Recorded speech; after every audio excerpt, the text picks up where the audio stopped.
جس حساب سے خدا یسوع مسیح کو مصلوب کیا جاتا ہے بائبل کے مطابق وہ تقریباً 12 بجے دوپہر کا ٹائم تھا، اور ان کی جو ڈیتھ ہے وہ دوپہر کو 3 بجے ہوتی ہے تیسرے پہر میں، اور ان کو قبر میں سن سیٹ کے بعد اتارا جاتا ہے۔ اس کے بعد اگر ہم دیکھیں تو سن سیٹ کے بعد تو پوری رات یعنی 12 گھنٹے ہو جاتے ہیں رات کو،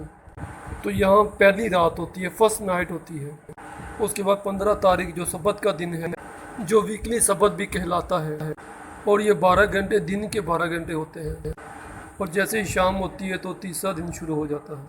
لیکن یسوع مسیح پو پھٹنے سے پہلے ہی اٹھ جاتے ہیں، مطلب کہ مریم مگدلینی کے پہنچنے سے پہلے۔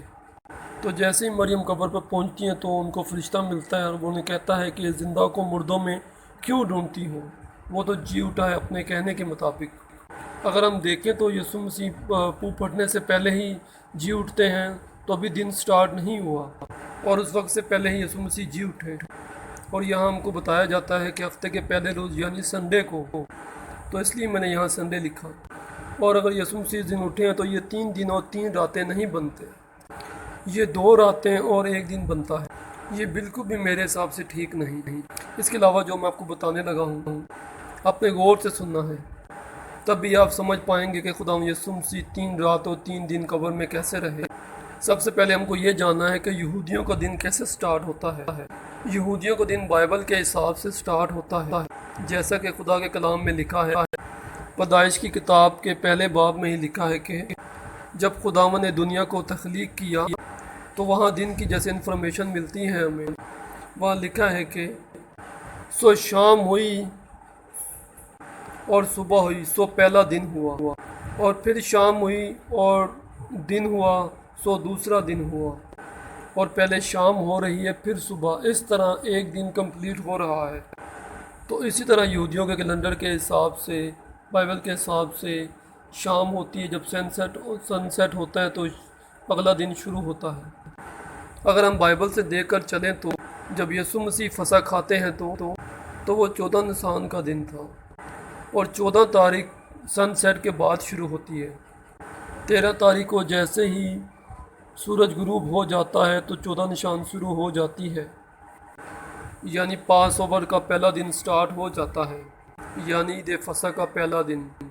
اور کلام فرماتا ہے خدا یسوع مسیح نے اسی رات اپنا آخری کھانا کھایا اپنے شاگردوں کے ساتھ، اور اسی رات وہ باغ میں گئے اور وہاں ان کو پکڑوایا گیا، اور اسی رات ان پر سیاست شروع ہو گئی تھی۔ اور اگلے دن فصح والے دن خدا یسوع مسیح کو مصلوب یعنی صلیب دیا جاتا ہے۔ تقریباً دوپہر کے 12 بجے خدا یسوع مسیح کو مصلوب کیا جاتا ہے، کیونکہ یوحنا کی انجیل میں لکھا ہے کہ جو اگلا دن تھا وہ پاک سبت کا دن تھا، اور یہ وہ سبت کا دن نارمل سبت نہیں تھا جو وہ ہر ہفتے مناتے تھے۔ ہر ہفتے سبت منانا ہی منانا تھا، لیکن اس کے علاوہ خدا نے 7 سبت منانے کا حکم دیا جو بائبل میں ملتے ہیں، اور یہودیوں کے لیے وہ 7 سبت بھی منانا لازمی تھا۔ تو اگلے ہی دن جب یسوع مسیح کو کروسیفائیڈ کیا جاتا ہے تو اس سے اگلا دن ہائی سفر تھا، یعنی ہائی سبت منایا جاتا تھا، اور یہ مجمع کا دن بھی کہلاتا ہے۔ اور یہ مجمع کے دن بھی ہر چیز بند ہوتی تھی، مطلب کہ وہاں پہ کوئی چیز نہیں ملتی تھی، سارے بازار ہر ایک چیز بند ہوتی تھی۔ اور یہودیوں میں یہ بات مشہور ہے کہ سبت سے پہلے جو مصلوب کیے جاتے تھے ان کو اتار کے دفن کیا جاتا تھا، اس لیے خدا یسوع مسیح کو بھی صلیب سے اتار کر اجازت لے کے تو ان کو بھی دفنایا جاتا ہے قبر میں۔ ڈیٹ مین کہ جب شام ہوئی تو 15 نصان شروع ہو گئی، اور یہ پوری رات کے 12 گھنٹے بنتے ہیں، جو کہ یسوع مسیح کی پہلی رات تھی قبر میں۔ اس کے بعد سبت کا دن تھا، اور عورتوں نے ایک دن پہلے ہی سارے مسالہ جات لے لیے تھے جو لاش کو لگانے تھے، تاکہ لاش سے بدبو نہ آئے، قبر پہ جو بھی جائے تو اس کو خوشبو آئے، اور لاش دیر تک جو وہ نہ چلتی رہے۔ کلام کے مطابق وہ ساری خوشبو، وہ ساری مسالہ جات جو تھے وہ سبت کے دن نہیں لگا سکتے تھے، اس لیے وہ سبت شروع ہونے سے تھوڑا دیر پہلے ہی وہ ساری چیزیں وہاں پہ قبر پہ لے کے آئیں تاکہ لاش کو وہ ساری چیزیں لگائی جائیں۔ اور 16 نصان جیسے ہی شام ہوتی ہے اور اگلا دن سٹارٹ ہو جاتا ہے، اور اس رات کو بھی یسوع مسیح قبر میں ہی ہوتے ہیں، یعنی ایک رات، ایک دن اور اگلی پوری رات بنتے ہیں۔ اگلا جو دن ہے، اس دن کو ہم نے نوٹ کرنا ہے کہ کیا ہوا جب وہ عورتیں ساری وہ چیزیں خوشبو والی لے کے جاتی ہیں قبر پہ، کیونکہ اگر ہم یہ دیکھیں کہ اکثر یہ سمجھا جاتا ہے کہ انہوں نے وہ ساری چیزیں قبر پہ آنے سے تھوڑی دیر پہلے لی تھی، لیکن ایسا نہیں تھا، کیونکہ اگلا دن سبت کا تھا تو اس دن ہر چیز بند ہوتی ہے، تو انہوں نے ایک دن پہلے ہی یہ ساری چیزیں لے لی تھی۔ یہاں اگر ہم کلام میں دیکھیں تو لکھا ہے کہ جو بریکٹ میں لکھا میں اس کی بات کر رہا ہوں، جو اگلا سبت کا دن تھا وہ ایک ہائی سبت کا دن تھا، وہ ایک مجمع کا دن تھا، تو ہائی سبت ہونے کی وجہ سے وہ مسالے جات نہیں خرید سکتی تھیں، دکانیں بند ہونے کی وجہ سے،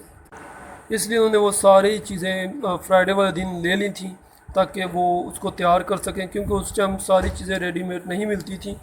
تاکہ ان کو پہلے سے لے کے ان کو تیار کیا جائے۔ تو اس وجہ سے جیسے ہی فرائیڈے کی شام ہوتی ہے تو 17 تاریخ شروع ہو جاتی ہے،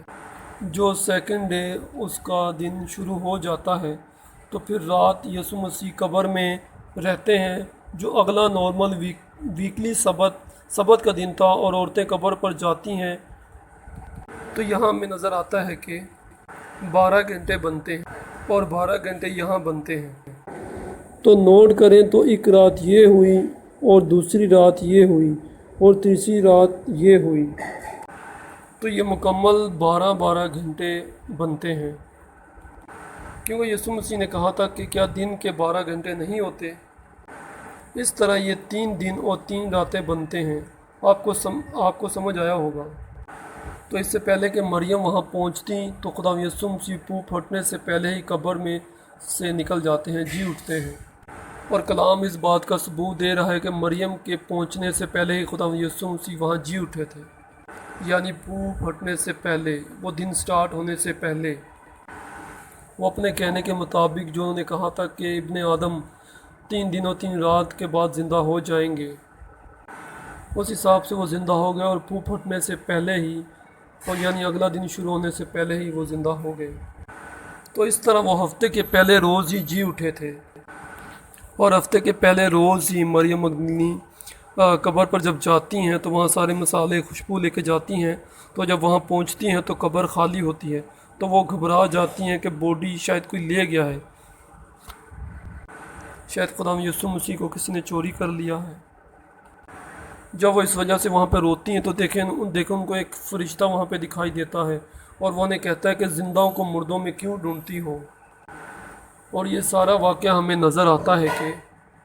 اس طرح یہ 3 راتیں اور 3 دن مکمل ہوتے ہیں۔ تو یہاں جو ڈیٹیں آ رہی ہیں میں نے آپ کو بتا دیا ہے کہ یہ ہم نے عید فصح سے لی گئی ہیں، اور یہ جو دن لیے گئے ہیں سنڈے، سیٹرڈے، فرائیڈے، وینسڈے، یہ دن اس لیے لیے گئے ہیں کہ ہفتے کے پہلے دن خدا یسوع مسیح زندہ ہوئے تھے، یعنی جس دن مریم مگدلینی قبر پر گئی تھی وہ ہفتے کا پہلا دن تھا، یعنی سنڈے کا دن بنتا۔ تو ہم اس سے پیچھے کاؤنٹ کرنا شروع کریں تو Sunday, Saturday, Friday, Tuesday, Wednesday, اور یہ ڈیٹس بن رہی ہیں 14 نشان، اور جس دن یسوع مسیح پکڑوائے گئے اور مصلوب کیا گیا ان کو۔ اور میں آپ کو ایک بڑے مزے کی بات بتاتا ہوں، مزے کی بات میرے لیے اس لیے ہے کہ جب میں یہ پڑھتا ہوں تو مجھے بہت برکت ملتی ہے، اور یہ جان کے آپ کو بھی برکت ملے گی کہ خدا یسوع مسیح کو ایگزیکٹ 12 بجے مصلوب کیا گیا تھا، کیونکہ جو فصح کا بر ہے وہ بھی دوپہر کو 12 بجے اس کو بھی ذبح کیا جاتا ہے، اس کو بھی قربان کیا جاتا ہے، جیسے خدا یسوع مسیح خدا کے بر ہیں جو دنیا کا گناہ اٹھا لے جاتے ہیں، تو ان کو بھی وہاں قربان کیا گیا۔ اور کلام کے مطابق اور پرائیویسی کے مطابق ہمیں پتہ چلتا ہے کہ خدا یسوع مسیح پورے 72 گھنٹے 72 آورس وہ قبر میں رہے، اور 72 گھنٹے کے بعد وہ زندہ ہوئے۔ میں امید کرتا ہوں کہ آپ کو یہ جان کے خوشی ہوئی ہوگی اور آپ کو برکت ملی ہوگی، اور آپ اس بارے میں جو بھی رائے رکھتے ہیں تو پلیز کمنٹس میں لازمی لکھیے گا، اور پھر اگلی ویڈیو میں ملتے ہیں۔ جب تک اپنا خیال رکھیے گا اور دعاؤں میں یاد رکھیے گا، تاکہ ہم بہتر سے بہتر ویڈیو بنا سکیں آپ کے لیے۔ آمین.